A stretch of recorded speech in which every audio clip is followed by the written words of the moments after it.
Assalamualaikum warahmatullahi wabarakatuh. Perkenalkan nama saya Fathir Rahman. Saya dari TI 4607 dengan NIM 12012223207. Di sini saya akan menjelaskan mengenai stage code problem. Belajar di sini stage code problem ini adalah masalah yang biasanya dibangun untuk mengilustrasikan dan mengenalkan bagaimana programming dinamis. Jadi di sini ada contoh kasusnya itu atau soalnya itu ada seorang peramal dari Missouri yang akan ke barat melalui kereta pos dengan melewati negara tidak berpenghuni yang penuh bahaya. Nah, di sini itu possible route atau rute kemungkinan rutenya itu digambarkan dengan huruf yaitu A sampai J dan dilingkari. Terus untuk starting point-nya itu A dari Missouri dan destination-nya itu J California atau California. Terus si Fortune Seeker-nya ini dia ingin selamat dan dia memikirkan solusi yaitu dengan cara melihat si harga dari asuransi perjalanannya. Dan harga asuransi perjalanan ini semakin kecil juga bahaya yang dilewati. Maka kita harus mencari solusi optimalnya itu kita harus mencari harga atau jalur kecil yang kita lewati sehingga si peramal ini sampai dengan tujuan. Ini ada harga-harga asuransinya ini dan harga asuransinya itu dilambangkan dengan CIJ. Di sini ada A ke B itu 2, A ke C 3, dan seterusnya. Untuk lebih jelasnya lagi, di sini ada diagram, ada gambar diagram yang menggambarkan kemungkinan jalurnya. Oke, selanjutnya kita mulai masuk ke penyelesaian masalahnya. Jadi di programming dinamis ini mencari jalan yang paling singkat atau paling murah ini bukan tentu solusi optimalnya karena dengan mengubah sebagian mungkin kita akan bisa menyimpan lebih banyak uang atau lebih aman juga untuk si penumpangnya. Seperti contohnya ADF ini lebih murah dibandingkan dengan ABF. Nah, dengan menghitung satu-satu juga kita membutuhkan effort dan waktu yang lebih banyak serta itu bukan pekerjaan yang begitu menarik. Nah, beruntungnya programming dinamis ini memberikan kita solusi dengan kita mengeluarkan effort yang lebih rendah dan perhitungan yang lebih mudah juga. Programming dinamis ini kita mulai dengan mengambil bagian kecil masalah dan setiap bagian kecil masalahnya itu kita cari solusi optimalnya dan menggabungkan setiap solusi optimal dari setiap masalah kecilnya, kita bisa mendapat masalah atau solusi keseluruhannya. Nah, untuk dari masalah ini sendiri, kita itu akan mengambil dengan masalah kecilnya itu, di mana si peramal ini hanya membutuhkan satu satu jalan lagi untuk mencapai tujuan akhirnya. Untuk kualitasnya di sini. Nah, di sini ada formulasinya. Variabel keputusannya itu kita lambangkan dengan Sn, di mana N-nya itu 1 sampai 4, dan rutenya itu yang harus dipilih itu yaitu A itu Missouri, dan menuju ke 1, X2, X3, X4, di mana X4-nya ini adalah J atau destinasi akhirnya. Di sini ada Fn, S, N gitu. Di sini melambangkan bahwa Fn ini adalah harga dari biaya asuransinya tadi di setiap stage-nya. Dan di stage peramal ini, S-nya ini melambangkan posisi peramalnya, N ini melambangkan stage-nya, dan Xn ini melambangkan tujuannya. Nah, di sini ada rumus juga yang akan kita pakai nanti untuk lebih jelasnya. Kita bisa lihat di nah, di sini di sini juga ada penjelasan mengenai CJ atau harga dari asuransinya dengan I-nya itu S.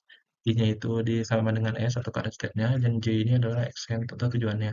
Karena tujuan akhirnya itu adalah J di mana ketika kita udah nyampe stage 4 atau the end of stage 4 atau stage 5 atau F5. Nah, ketika kita sudah mencapai tujuannya, maka harga atau biaya yang dibutuhkan itu nol. Karena kita sudah mencapai tujuannya, dan untuk program dinamisnya ini kita akan mencari F4, F3, F2, dan F1 atau solusi utamanya. Dan untuk mencari solusi utamanya, kita membutuhkan F2. Nah, untuk lebih di sini ada untuk stage 4, yaitu masalah kecil awalnya. Yaitu kita ketika peramal hanya membutuhkan satu stage lagi atau satu rute lagi untuk mencapai si tujuannya. Dan untuk mencapai tujuannya, dia itu harus melewati H atau I. Nah, di H atau I ini bisa dilihat di tabel bahwa ada juga keterangan harganya untuk F4-nya itu kemungkinannya itu 3 dan 4. Nah, selanjutnya di stage 3 di sini mulai ada beberapa perhitungan. Nah, di sini itu stage 3 itu di mana si peramalnya itu punya dua stage lagi untuk mencapai tujuannya. Nah, dua stage lagi itu misalkan F, H, J. Nah, itu kan untuk sampai J itu butuh ke F sama H dulu. Nah, ini yang dinamakan stage 3. Nah, untuk mencari solusi optimal dari masalah Stage 3 ini kita akan menjumlahkan harga yang dibutuhkan misalkan dari F, kita ambil contoh dari salah satunya aja. Kita ambil contoh dari F, jadi misalkan dari F ke H itu butuh 6 dan F ke I itu butuh 3. Nah, kita akan jumlahkan dengan si F4H ini yang tadi sudah kita dapat. Di F4-nya itu H atau I-nya kita jumlahkan dengan F4. Nah, misalkan kita melalui H, misalkan kita melalui H, maka 6, yaitu F ke H itu 6, dan F4H itu 3, maka apabila dijumlahkan akan menghasilkan 9. Terus ketika dia memilih jalur I, nah kita akan menjumlahkan jalur I dengan jalur FI dengan jalur IJ, di mana FI ini 3 dan I ke J itu 4, yang akan menghasilkan total biaya itu 7. Dan di mana 7 ini lebih kecil daripada 9, sehingga kita untuk mencari solusi optimal X3-nya atau optimal dari masalah stage 3 ini, yaitu melalui jalur I. Melalui jalur I, karena dia memberikan minimum cost atau F3-nya itu lebih lebih kecil. Nah, ini pun sama untuk berlaku untuk si step lainnya, karena untuk dua stage sebelumnya ada E sama G. Dan untuk lebih jelasnya lagi di sini ada tabel apabila dia lewat E, terus kita lewat H, terus lewat I lagi, itu ada beberapa harganya dari 4. Kalau dia lewat H4, dia lewat I8. Nah, untuk solusi F3-nya itu kita pilih yang paling rendah nilainya. Dan untuk solusi X3-nya, solusi optimalnya itu di harga terendahnya juga, yaitu HIH. Terus di sini ada stage 2. Stage 2 ini adalah di mana si peramal itu membutuhkan 3 stage atau 3 langkah lagi untuk mencapai tujuan akhirnya. Sama seperti sebelumnya, di sini di F2 ini kita berdasarkan F3.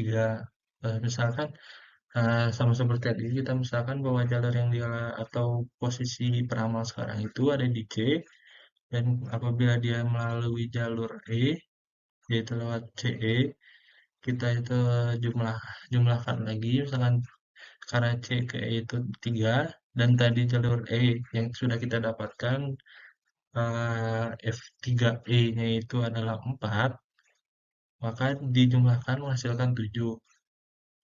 Dan CF, misalkan C ke E, dan dari F4E-nya itu F3F-nya itu adalah 7, maka dia akan menghasilkan 9. Seperti yang ada di rumus di gambar ini. Nah, akhirnya kita menghasilkan tabel lagi. Misalkan untuk stage 2-nya, misalkan dia mulai dari B, dan B itu dia misalkan ke E, dia akan menghasilkan 11, ke F 11, ke G juga 12. Dan dia paling murah yaitu ya 11, dengan F2-nya itu kita pilih 11. Dan tujuan immediate destination-nya atau tujuan segeranya itu antara E atau F. Terus kita bilang misalnya dia mulai dari C, apabila dia lewat E, dia akan menghasilkan 7, apabila lewat F akan menghasilkan 9, apabila dia lewat G itu akan menghasilkan 10. Nah, kita pilih yang paling kecil lagi yaitu E. Jadi untuk destinasi selanjutnya dari C yaitu E. Nah, kita akan selanjutnya di stage terakhir yaitu stage 1, di mana dia itu akan melewati 4 stage lagi untuk mencapai tujuan aslinya. Nah, berbeda dengan sebelumnya, ada beberapa S-nya itu ada beberapa, kayak ada dari C, kayak dari dan sebelumnya, yang kayak sebelumnya tadi, dari, nah di sini tuh di stage 1 ini, si S-nya itu atau posisi si peramalnya itu cuma ada satu, yaitu dari A, sehingga lebih memudahkan. Misalkan dia lewat B, kita jumlahkan lagi seperti sebelumnya, misalkan dia lewat B, lewat A ke B itu 2, dan F2 dari B itu yaitu 11. F2 dari B itu didapetin dari mana? Yaitu dari F3, nah, si CB-nya itu, CSX1-nya ditambahin dari jalur B-nya ke F. F2-nya, F3-nya, dan seterusnya. Nah, misalkan dia lewat B, dia akan membutuhkan 13, kita lewat C 11, atau lewat D 11, dan kita pilih yang paling minimum untuk F1-nya, yaitu 11, sehingga dia bisa melewati C atau D. Nah, jadi di conclusion-nya itu, eh, optimal solusi optimalnya itu bisa kita identifikasi melalui tabel, hasil dari tabelnya itu, terus, eh, nah dia tuh harus melewati C atau D, dan dia tuh harus memilih C karena dia dia itu harganya lebih murah dibandingkan dia melewati D. Faktor sama saja. Apabila harganya sama, oke mungkin selanjutnya. Nah, ketika kita sudah menemukan dia selanjutnya akan kemana atau F2-nya itu kemana, nah dari F2-nya itu kita bisa lihat melalui tabel sebelumnya, jalur yang sebelumnya, yang setelahnya akan dilewati. Saat ketika dia lewat A terus ke C, dia akan melewati EHJ yang sudah ditentukan melalui tabel yang sudah ditemukan tadi. Nah, choosing terus X1-nya itu apabila dia melewati D, apa oleh alternatif lain, dia akan melewati dua optimal route dengan seperti yang sudah ditentukan di tabel tadi juga karena ada yang harganya sama dan semuanya itu akan menghasilkan total cost sebesar 11. Terlebih jelasnya lagi di sini. Ya, apabila yang lewat C, dia akan menuju dari A ke C ke E ke H ke J. Nah, dia dapat ketika kita sudah menentukan jalur keduanya atau F2-nya, kita bisa dengan mudah kita sudah bisa menemukan si solusi optimalnya. Sekian yang bisa saya sampaikan. Terima kasih.